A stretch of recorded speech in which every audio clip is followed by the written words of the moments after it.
keep climate change above sectoral interests.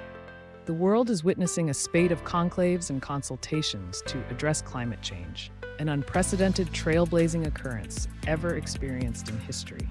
Does it mean climate change has become the central piece of global discourse?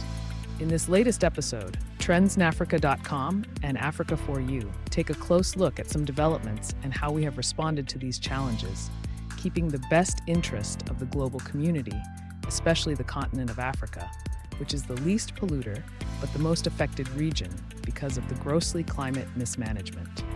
COP29, which was held in Baku, Azerbaijan, belied the expectations of the developing countries.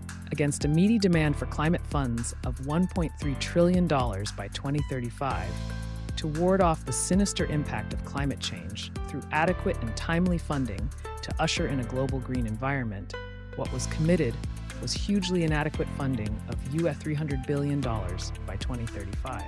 Our editorial for the November 1630 issue explained how inadequate that meager fund can be against the gigantic challenges ahead. Corroborated by several pieces of reporting and incisive articles, we have been creating a public opinion to push climate change to the central stage to avoid its pernicious effect that can have a sinister impact on planet Earth. The plastics conference held in Busan, South Korea, ended without a truce among the stakeholders to have a plastic prevention treaty. Here again, the resistance to having a framework treaty has come from major plastic producers who did not want to give up their commercial interests to the larger interest of humanity to have a highly polluting, plastic-free environment. Our platforms have put Busan deliberations on the digital screens of expanding viewers who have acclaimed our effort to create awareness and evolve solutions. We are the first among a few media groups trying to sensitize the global audience about the sad commentary of 99 island nations that are undergoing traumatic experiences because of climate change, threatening their existence. Now, the International Court of Justice has started hearing their case, and we assure you to bring the latest on that to our esteemed readers.